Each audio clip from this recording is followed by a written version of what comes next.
Gracie Jiu-Jitsu rocks.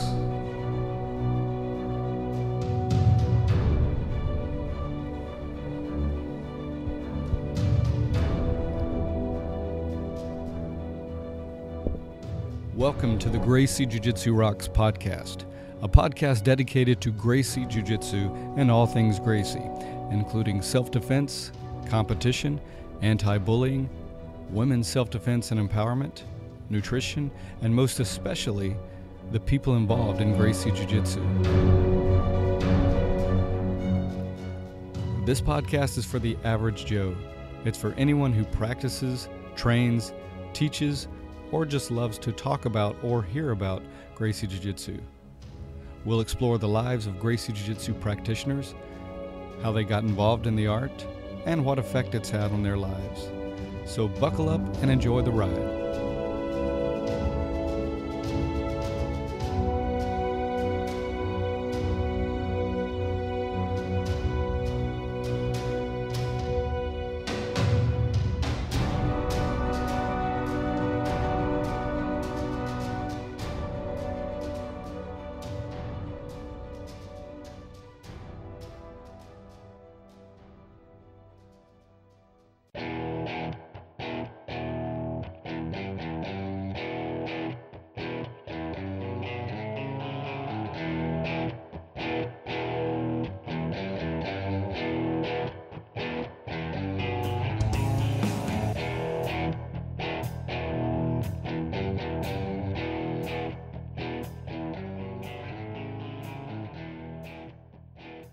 Welcome to episode 19 of the Gracie Jiu-Jitsu Rocks podcast.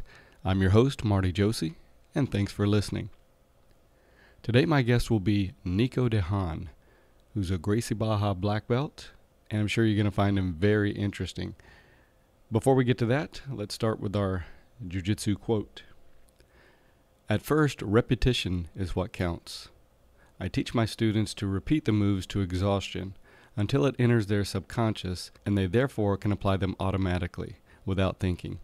Later on, once the combat situations have become complex, I try to stimulate them to be creative. And that's from Master Carlos Gracie Jr. Okay, so I want to give a shout out and a congratulations to Kira Gracie. She recently had her first baby, a little baby boy. So very exciting for her. If you're not familiar with Kira, she's a granddaughter of Hobson Gracie, who's the second son of Master Carlos Gracie. She grew up in the same house as her uncles, Henzo Half and the late Hyan Gracie. And she's the first female member of the Gracie family to achieve worldwide notoriety as an accomplished grappler. She's won world championships, Pan Ams, as well as Abu Dhabi, and a great ambassador for the sport. She had aspirations of getting into MMA, and of course that had to be put on hold because she recently had the baby. But my understanding is that she hopes to continue that pursuit sometime in the future. So that'll be exciting to watch that develop. So again, congratulations, Kira, on your new baby boy. All right, moving on. Going to talk about a featured product, and this is a new thing I'm going to do is each episode I'm going to have a featured product that I'll just briefly share with you, something I've either used or am aware of that might be of interest or benefit to you. So today I'd like to share with you about a book I recently read called The Brazilian Jiu-Jitsu Globetrotter. You may have heard of it or you may not have, but a friend of mine told me about it, and when I travel, when I'm not watching videos, on a plane or something, I like to have a book to read. So I ordered it from Amazon, and when it came, it was much thicker than I expected. I don't really like really long books. So I even told my friend, I said, I'll never read that. It's like 480 pages, and my attention span just doesn't last that long with a book. But anyway, I started it and couldn't put it down. The author is Christian Grogart, and he is from Denmark, and he starts this jiu-jitsu journey. I won't ruin it and tell you kind of what started him off on the path and inspired him to take the journey, but he plotted this journey around the world, a 140-day long journey, arranging to to stay with people ahead of time, and some of the times just winging it. Whenever he met someone in this new town or country, he would just find somewhere to stay and basically train as much as he could at all kinds of different gyms. It's a really interesting story about adventure, about travel, about jiu-jitsu brotherhood, and I would highly recommend it. I want to read a couple of excerpts from it just to give you an idea of what it's like. This is at the front of the book. It's a quote by Christopher McCandless. "So many people live within unhappy circumstances and yet will not take the initiative to change their situation because they are conditioned to a life of security, conformity, and conservationism, all of which may appear to give one peace of mind, but in reality, nothing is more damaging to the adventurous spirit within a man than a secure future. The very basic core of a man's living spirit is his passion for adventure. The joy of life comes from our encounters with new experiences, and hence there is no greater joy than to have an endless, changing horizon, for each day to have a new and different sun." So that's how it begins. He travels around, meets a lot of ordinary people as well as some well-known jiu-jitsu practitioners. Here's an excerpt from when he was visiting Marcelo Garcia's gym in New York City. "I recognized the voice and accent way too well. I had been watching interviews and instructional videos with Marcelo for years and years, studying his game down to every detail. I turned my head around and saw him sitting a few meters away. He was wearing a black, sweaty rash guard, a big smile, and looked straight at me. He asked me if I wanted to roll with him. There were lots of people in the class that day, and I knew that the chance to go around with Marcelo was slim to none. But of course I had hoped for the opportunity. I almost stumbled over the words, like I was trying to answer fast enough before someone else jumped in and took my spot. I crawled across the mat to seize my opportunity. He was clearly an expert in adjusting his level to his training partner. Not for a second did I feel like I was in the hands of the best guy in the world. It was like he was racing a moped with a top-tuned motorbike. He was driving side by side just for the social aspect of it, and had no reason to go any faster, since there was no chance of losing, no matter what. I couldn't threaten him with my moped jitsu, and he allowed me to play a little bit. I felt comfortable rolling with him, and in my excitement I turned up the pace and went a little harder than I would normally do. I even tried a flying triangle over his guard, but he just brushed it off like it was dust on his shoulders and laughed a bit. Okay, here's another. The story of bumping into a stranger like that and possibly becoming friends through training was really interesting on so many levels. I remembered Chris and the group of Brits whom I had shared taxis with in Perhentian Island in Malaysia, and that had become friends out of the blue. The experience definitely played a part in my reaction to Tom's invitation. Anyone right next to you at any given time can potentially be a new friend and change your life. Talking to and meeting strangers were something I wanted to do more after what happened in Malaysia. This was a great chance for that, and I was chasing it down right away. Here's a passage from while he was visiting Randy Couture's gym. The gym was busy already. Randy had just finished training, and Tyson Griffin was wrapping his hands, getting ready for a boxing session. His brother Kyle was warming up on the mat, waiting for me and Martin to show up. We did positional sparring for 2 hours. I felt weak and tired, but as I got warmer, things started to go more smoothly. Kyle and Martin were in great shape and much stronger than me. There was a big difference between being a hobby jiu-jitsu guy like myself and full-time professional athletes like them. Technically, I could hang, but physically, I was light years behind them. And then finally, I admired competitors and still do. Those who put everything on the line, live out all their emotions on the mat, face their fears and conquer them. I presumed I didn't have it in me to become one of those. What I didn't see at that point was that I missed out on a lot of opportunities to do exactly that, grow and push myself. I might have dodged a lot of losses, but I also missed out on a lot of wins. The experience, no matter the result, is worth way more than giving in to your natural fear of failing. So again, I really enjoyed this book. You may remember a book some years back called A Fighter's Heart, and he had a sequel, A Fighter's Mind. And those books were also about someone traveling around, checking out different camps, different people. But that was more about MMA. This is more about jiu-jitsu. Another difference is on that one, he pretty much went to specific camps. In this one, he does go to some specific camps, but he also goes to kind of random places that he knew nothing about before going, and just met a lot of people, just ordinary people. So very interesting. Get a chance to check it out. It's a good read. You can read more about it on the website. Okay, let's move on to today's guest, Nico De Haan. And Nico is a Gracie Barra black belt. He's a very accomplished athlete as well as a jiu-jitsu competitor. He's won numerous titles and competitions. Just to name a few, he was a gold medalist at the IBJJF Pan Ams in 2012 as a brown belt, and a silver medalist at the IBJJF Pan Ams in 2014 as a black belt. He's the owner and president of Performance Training, Inc., a personal training studio in Bel Air Bluffs, Florida. And he's also the host of a show called Living a Primal Lifestyle, which is featured on TFNN, broadcast on radio stations nationally and worldwide on the internet. So let's meet him now.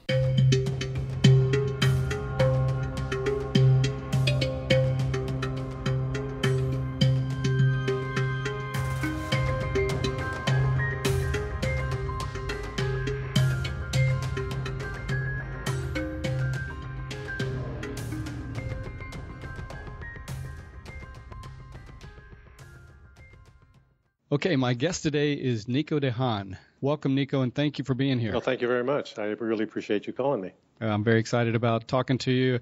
Been a fan of yours for quite some time with your show. I think it's awesome, and we'll be talking about that in a couple minutes. But to get started, let's just hear about your martial arts journey, how it got started, what it's been like, where it's taken you, and how you ended up where you are today, Nico. Yeah, well, I started, I was about 63 years old, and I'd been a runner for probably about 30 years.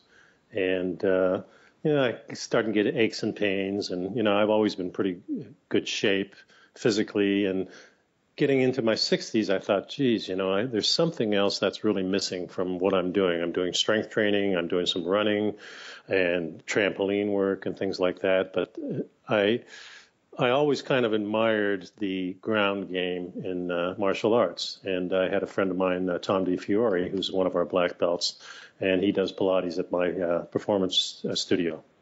And, he's been doing it for a while and always talked about it. And we watched, of course, some of the MMA fights. And I said, this is something I think I would like to do, because I always really went back to my childhood and loved the time I was 10 years old or 12 or 15 years old and rolling in the dirt with my buddies. That was just a great, great time in my life. And I wanted to kind of go back to that. As you get older, you start thinking about some of the things that you really are special to you. And what, I always go back to, well, what did I enjoy when I was a kid? Because I think that's the most freedom you could have. You don't have the responsibilities of modern day life. Right. More like maybe a hunter and gatherer would be. You're having a lot of fun. It's serious to you as a child, but if you did that as an adult, I think it would be kind of a great life. But anyway, so I just decided to go, and I went to the Gracie Barra Clearwater, and I met Eduardo. I just shook his hand. I said, I want to buy a gi. He says, well, you got a free lesson. I said, no, just give me the gi. So I bought the gi, and I said, I'll see you Monday. And I started that Monday. It was, I think, January 15th, 2008, something like that. And I just began, and I just kept, just from there, I just kept coming. I mean, the first day was horrible, of course. I thought I was going to die. But I have a good support system. My wife really not only supports what I do, but she also is like a cheerleader.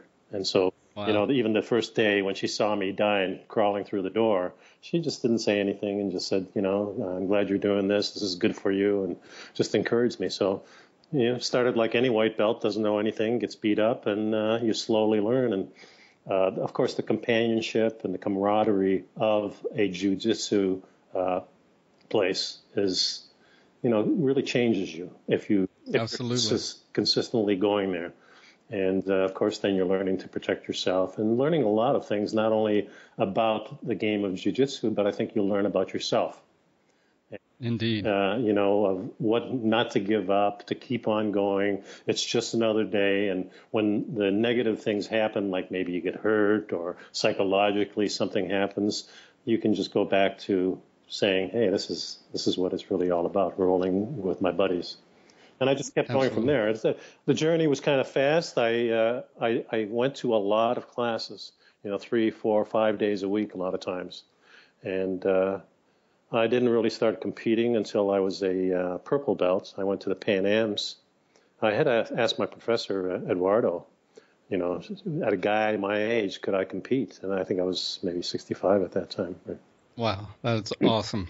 And so I went there, and really the guy demolished me. He was like 10 or 12 years younger and real aggressive. And it was just, something I said, boy, this is really amazing. Now I can really learn from this. And so I started doing a couple of more competitions. I became a brown belt.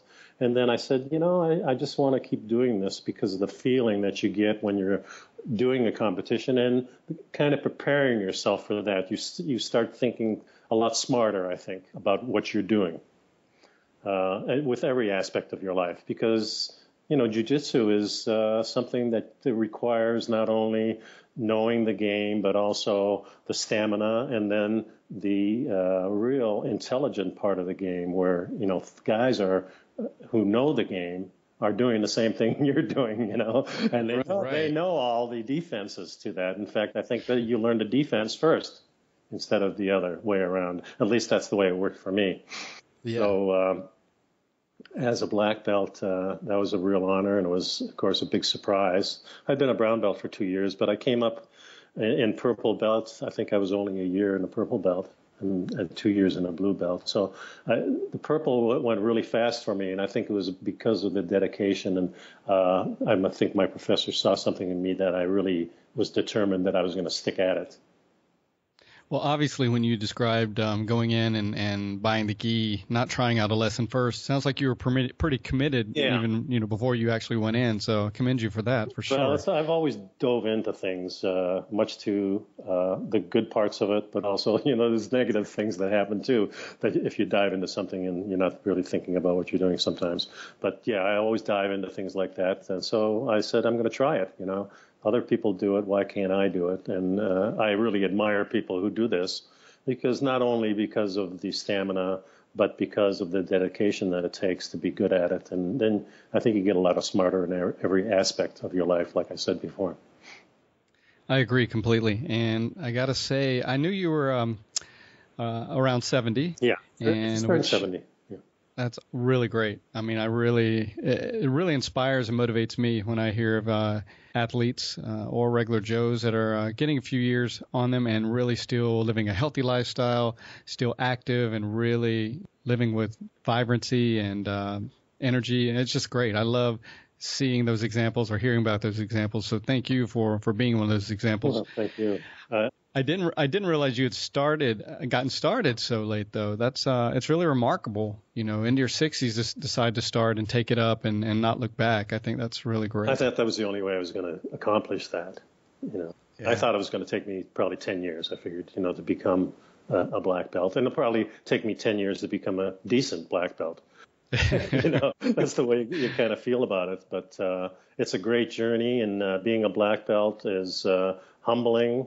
It's also a responsibility, and with that responsibility, you work a little bit harder, and you make sure that when you show up for events or maybe teaching classes, that you represent the sport of jiu-jitsu. And Gracie Barra, of course, and my professor Eduardo de Lima, I always represent him when I do anything that's concerning jiu-jitsu, whether it's just talking about it, being on the mat, or going to a competition. I know I'm representing him, and I respect him so much because, he's one of the amazing few that came from Brazil under the Gracie family, knew the Gracie family, and learned from Carlos Gracie himself.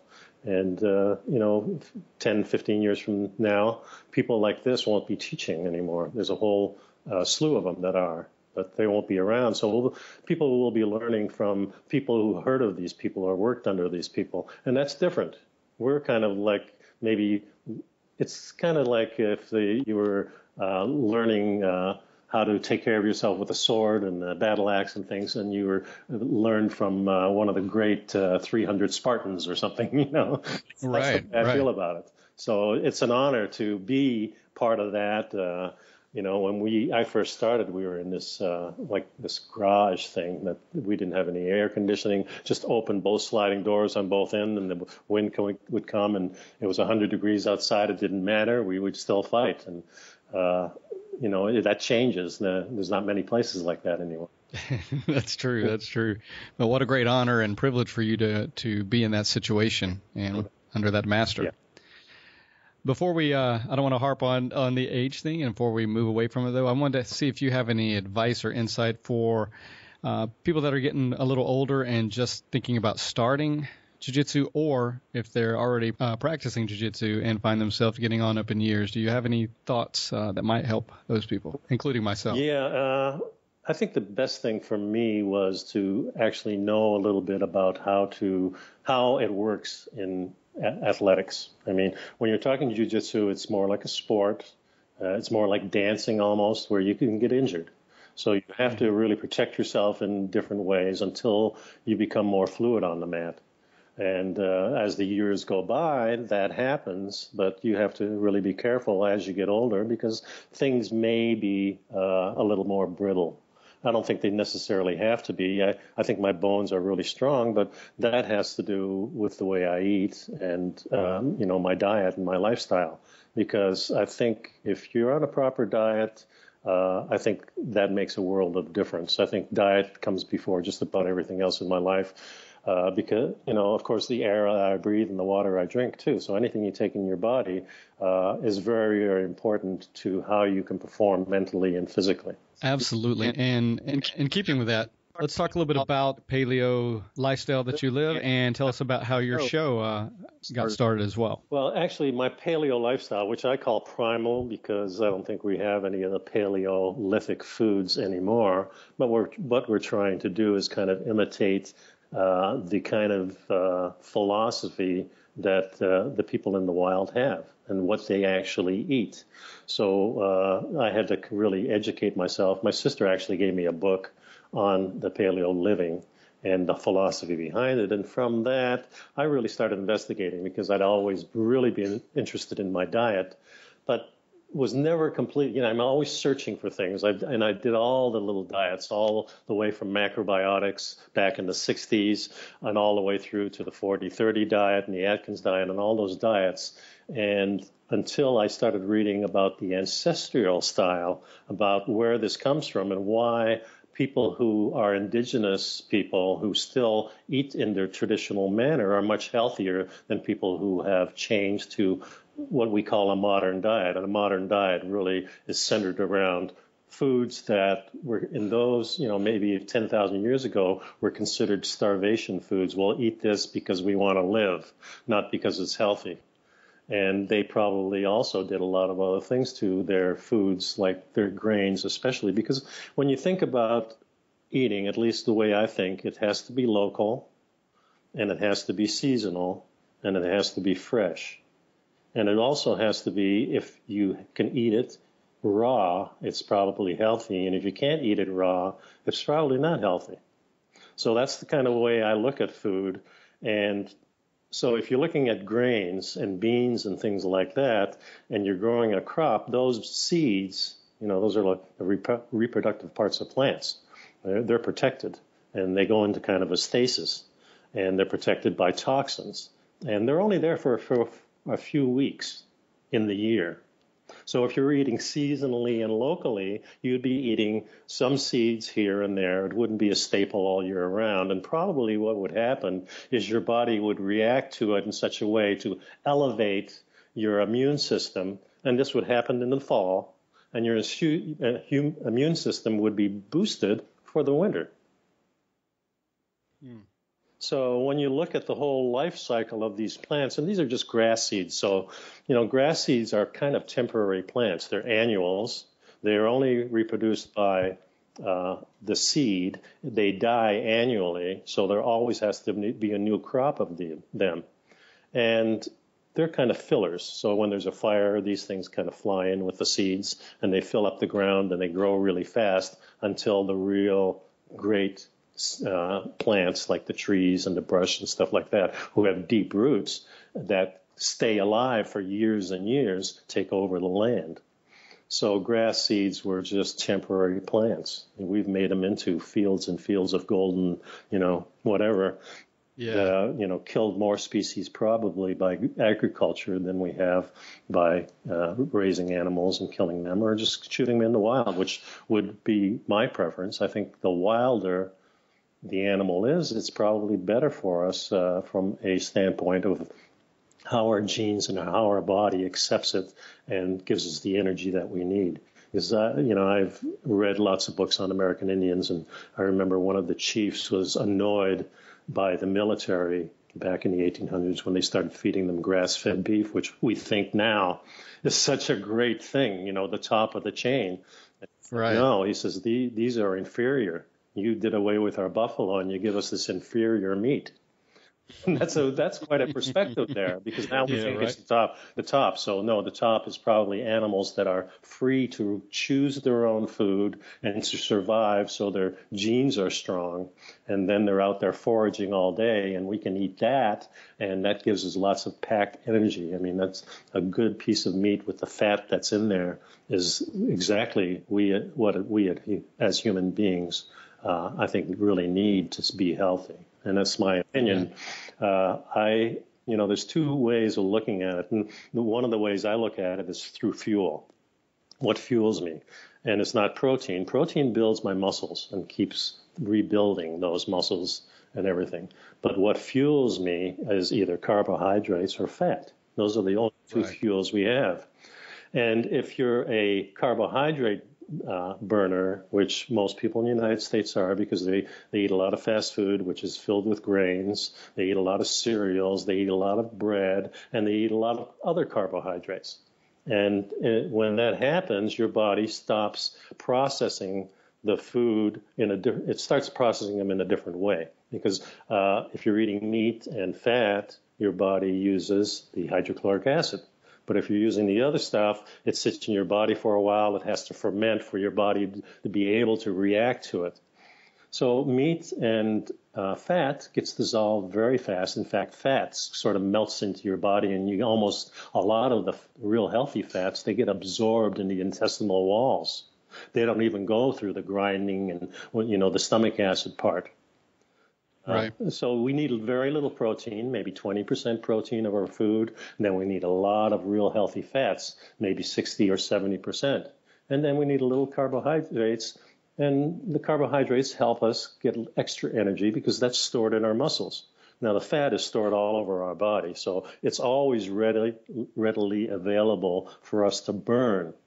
But only if you're a carbohydrate user, like most Americans are, you don't start burning fat until maybe an hour's worth of hard exercise. Everybody's a little different in that, but some people start in the half hour, some people start in the hour. But if you're a fat burner, in other words, if you eat a little protein, some fat in the morning, and don't eat any carbohydrates or very little, your body, after a little while, and for a lot of people it takes a few days, some people it takes 2 weeks, some people, if they've been on a carbohydrate diet for a long time, take months to switch over on a consistent basis. So they have this, and they won't feel that great, so that's why a lot of people say, oh, I don't feel great. Well, I tried it, but it didn't feel good. Yeah, exactly. No, you're getting rid of all the toxins and all the crap you've been eating, so to speak. Exactly. So if you're a fat burner, what happens, we go on the mats, and I relate it to jiu-jitsu, and I start fighting, and I'm nice and calm, and I'm burning fat. I don't care if I've been fighting 5 minutes, 10 minutes, a half hour. Doesn't make too much difference.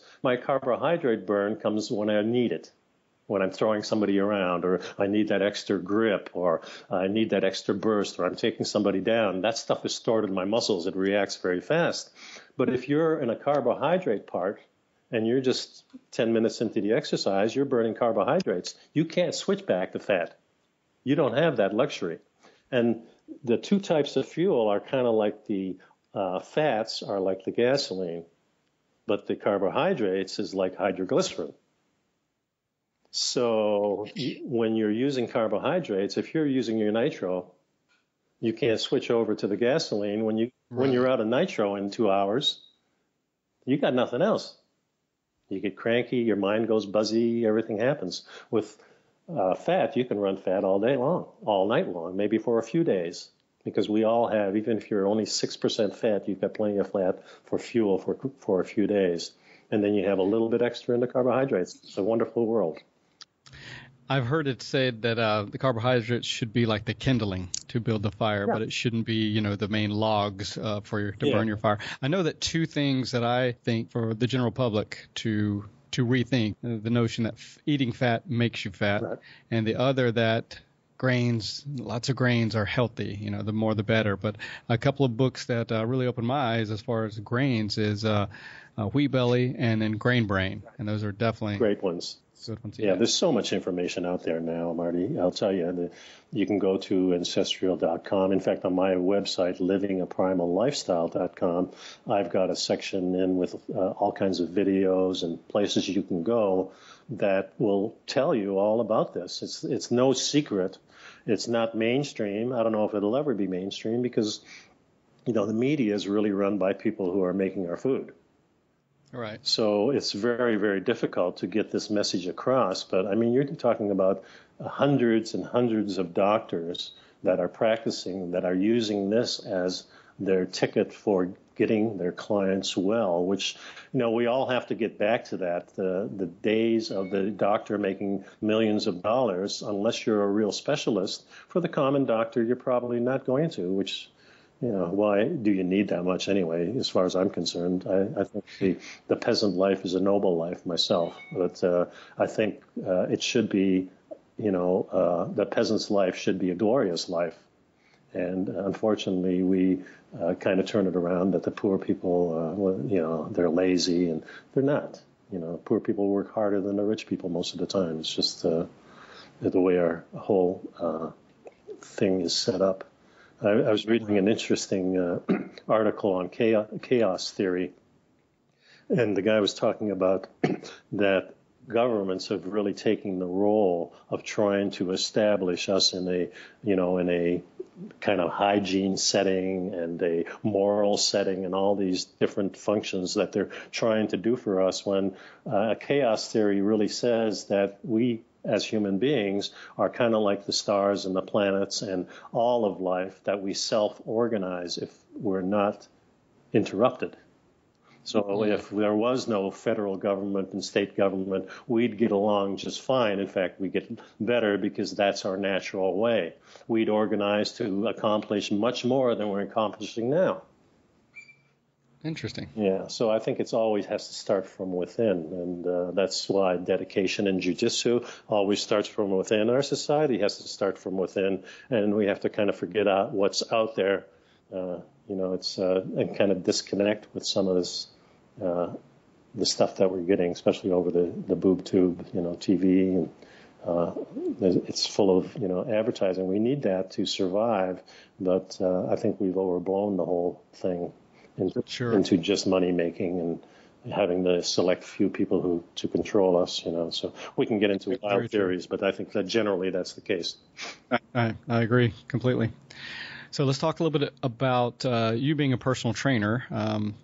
You mentioned running, and you did that for years. I've never been much of a runner, but I've done a couple of half marathons, and it had always been on my bucket list to do at least one full marathon. So I'm actually training for that now, up to 16 miles, and going to do 18 this coming Sunday, and then the race is in Savannah, November 8th. Oh. So any advice you have as far as that? I think beforehand, if you haven't done one before, I wouldn't go over like 18 miles before. Okay. Run.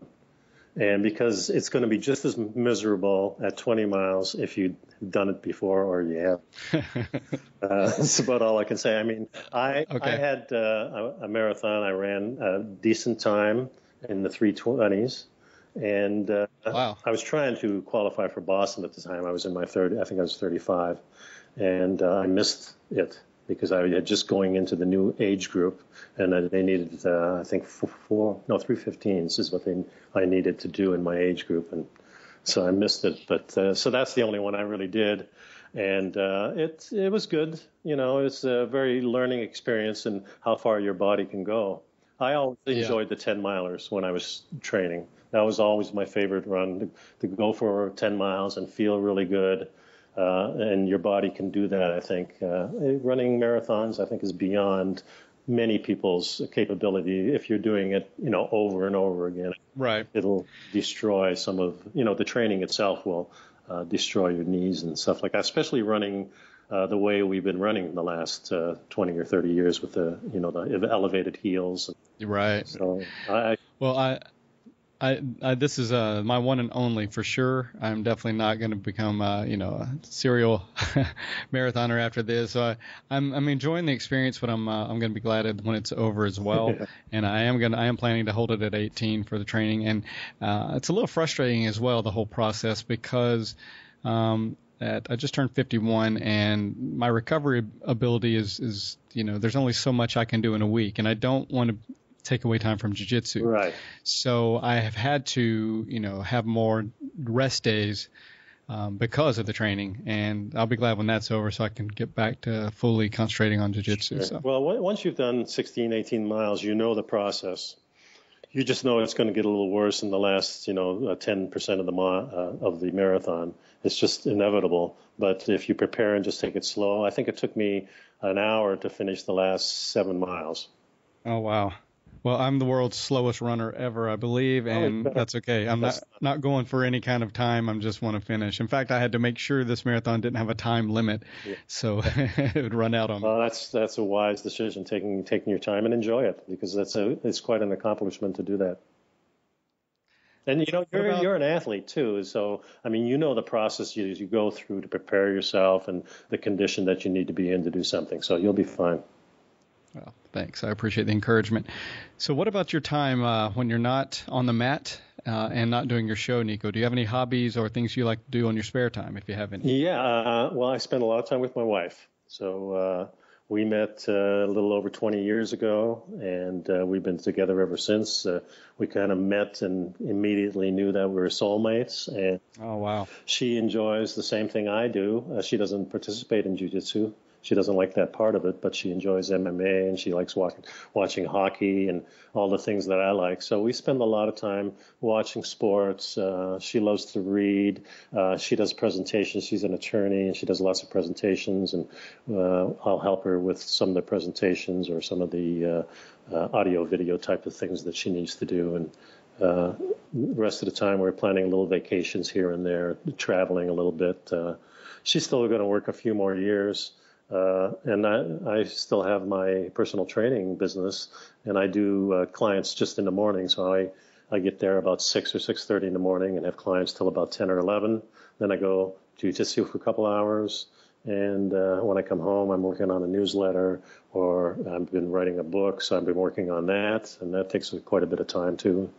And, with that, we're doing things like swimming and going for walks. And then vacation time, we're trying to spend as much of the vacation outside as inside. So we always try to plan like hiking a volcano, or, going for 10, 15-mile hikes or something like that, or climbing an ice pack, or doing things that are a little bit more physical. And then we can go back and enjoy a nice meal and have some wine, too. So that's wow.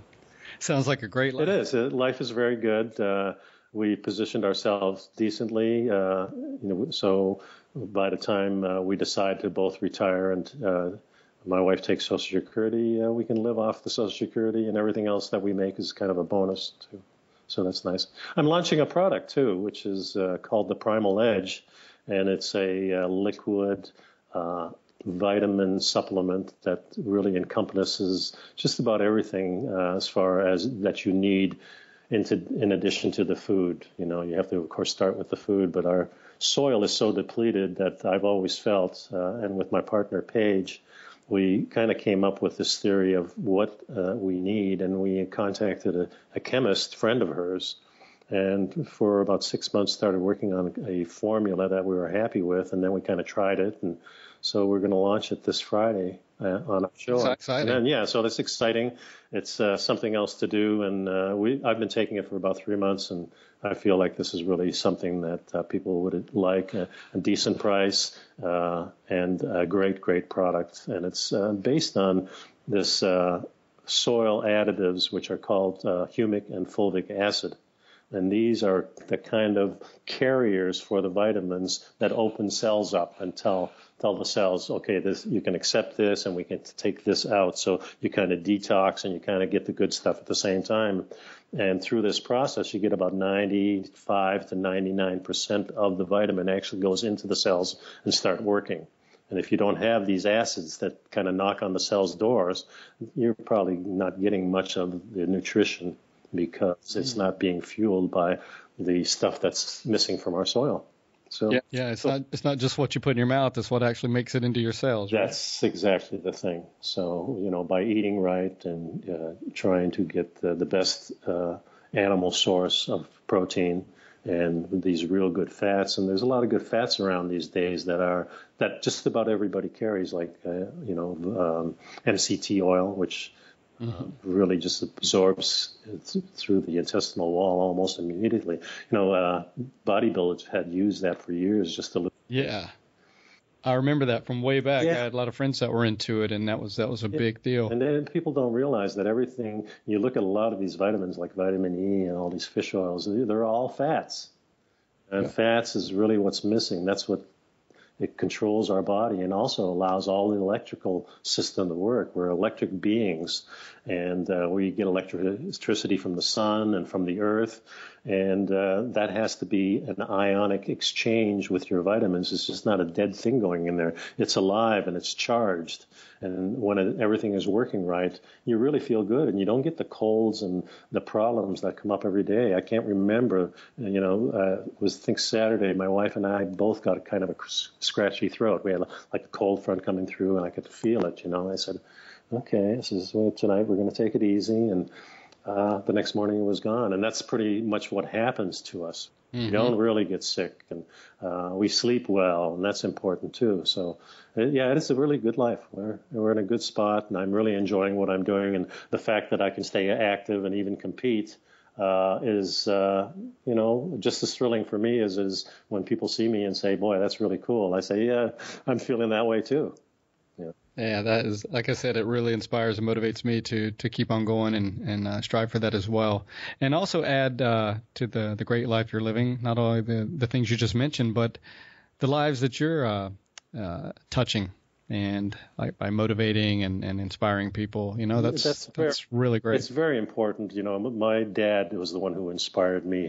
He always had all these different sayings and little philosophies that he had to inspire himself. And I can remember him coming. Well, of course, we were born in Holland, and I remember I was about 7 years old when we moved to Canada, and we were there for like a dozen years, and then finally moved to the United States. But all that time, my dad, of course, was learning English. Much harder for somebody in their 30s than a little kid at 7 years old. I pick it up immediately, lose my accent. Right. He stuck with it for life.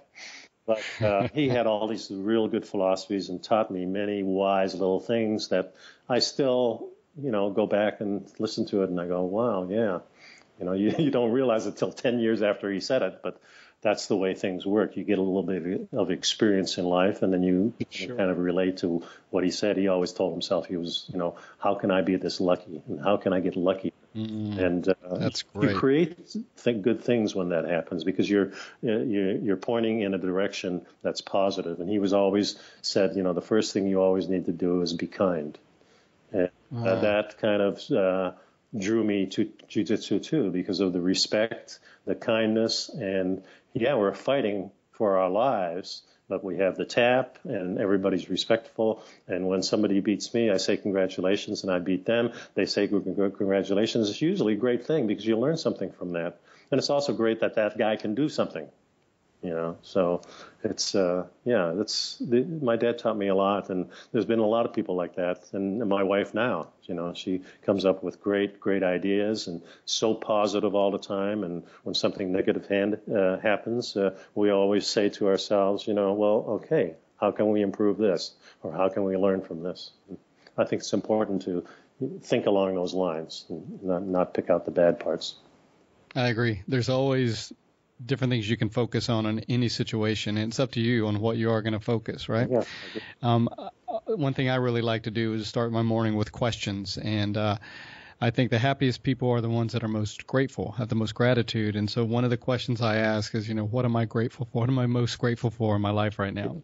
And who do I love? And, what, and in any given situation, I try to pause and say, what's great about this? Exactly. And yeah, I think that carries you a long way and really sets your mind to focusing on the positive of life. That's exactly what I got from my dad, exactly that point right there. And that's very special.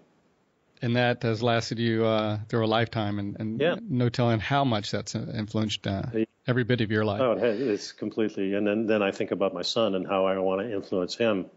So there's the payback right there. And then, of course, if you're going in a direction that's positive for you, other people see that. And I think, everybody learns along the way. It's a path that everybody follows. And absolutely, it's a good thing for sure. Do you have any quotes or things that you remember from your father, or any favorite ones that you have that you like to use? Yeah, one my wife and I use very often when we're kind of perplexed about things is, wherever you go, there you are. Mm. And that sounds kind of silly and funny, but it's the direction that you take that makes the difference. So no matter what it is, whether you're helping somebody with something, I think the biggest thing for me would be to say that when you're giving time to somebody, if you're actually on a face-to-face contact and spend some time with somebody, that's the most valuable thing that you can give somebody. There's nothing more than that, and what I see today is we have more and more devices and things to distract us from that happening, because we used to have family groups, and the family groups stayed together much longer. Now everything's divided, everything's segregated, not only just our population with color and race and religion, but also with the children from the older people. And it shows up in many facets, I think, of not only our society, but the way we're eating, the way we're acting, the way we do away with our older people. And, if you're an old person like me at 70 years old and you're not active and you have something wrong with you, now you're put into a distinction of, maybe you got to go to a home, but maybe the hospital, maybe you have to have care by somebody else, usually a stranger, we do that to our children too, as, very, very quickly in life. And in the last 50 years, probably more than ever, because it used to be you go to school at 6 or 7. Now daycare starts at maybe 1 or 2 or 3. Yeah, it's so true. And what society really gives their children to strangers for hours on end? It doesn't make That's a great point. It doesn't make any sense. And we do the same thing with our old people. We give them to strangers. These are our prized possessions, our old people, because there's where the wisdom is. And our young people, that's where the future is. That's great. That's great insight there. So, just to change gears, to sum it up, let me ask you one last question, and I'll ask it two ways, Nico. What's the most important lesson you've learned through jiu-jitsu? Or another way to put it, if you could go back and speak with white belt Nico, what advice would you have for him? Yeah, the thing to do is to look at it as a full journey, to realize that when you're a white belt all the way through brown belts, I think you're kind of like in high school. And when you get to your black belt, you start going really to college and you start learning the craft. So I think the white belts need to just understand that this is a journey that you take, and however long it takes, it takes. Some people take 10, 15 years. Some people take 5 or 6 years. It doesn't really make that much difference. It's the journey of learning, not only the craft, but what you're really made of.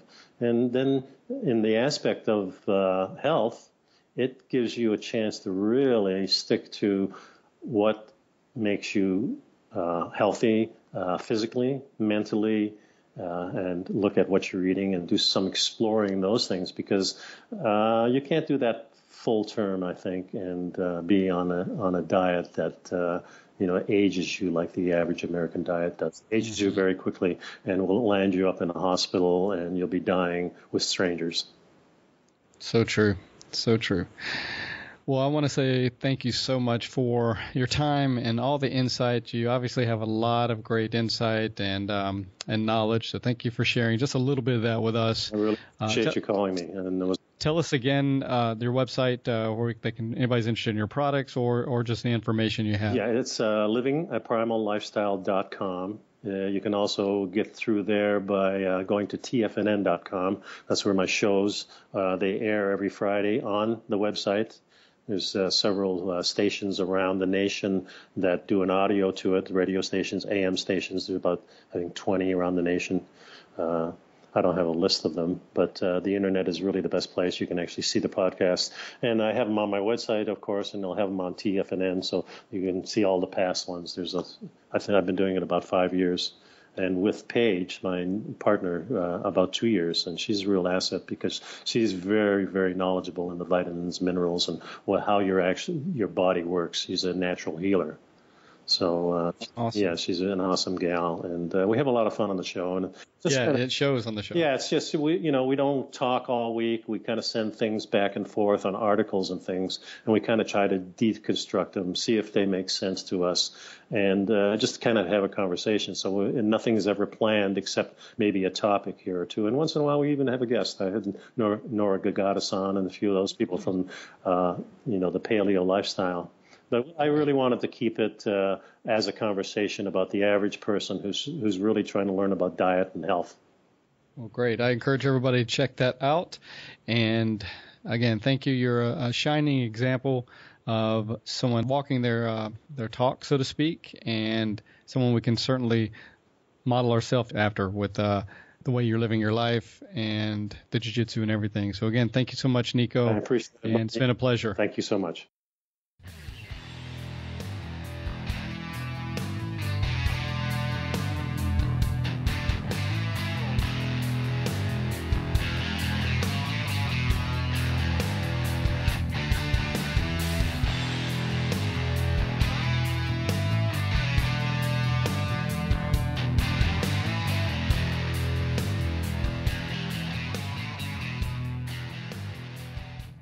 Okay, time for the Make a Difference, Make an Impact segment. Today I'd like to share some thoughts with you from Charles Swindoll, and it's on attitude. The longer I live, the more I realize the impact of attitude on life. Attitude, to me, is more important than facts. It is more important than the past, than education, than money, than circumstances, than failures, than successes, than what other people think or say or do. It is more important than appearance, giftedness, or skill. It will make or break a company, a church, a home. The remarkable thing is we have a choice every day regarding the attitude we will embrace for that day. We cannot change our past. We cannot change the fact that people will act in a certain way. We cannot change the inevitable. The only thing we can do is play on the one string we have, and that is our attitude. I am convinced that life is 10% what happens to me and 90% how I react to it. And so it is with you. We are in charge of our attitudes. So I've always really liked that. It really speaks to me, and hopefully it does to you as well. So I'd like to encourage you, going through your day, week, month, to remember how important attitude is and to make it a priority to foster and cultivate a positive attitude. And that's going to do it for this episode. As always, thanks for listening. I appreciate your support, your feedback, your suggestions. When you get a moment, please take time to like us on Facebook. You can also follow us on Twitter. Our website is www.graciejujitsurocks.com. So you're welcome to go check it out there. You can leave a comment there. You can also leave a comment or rate us on iTunes as well. Until next time, this is Marty Josie, and I'll see you on the mat.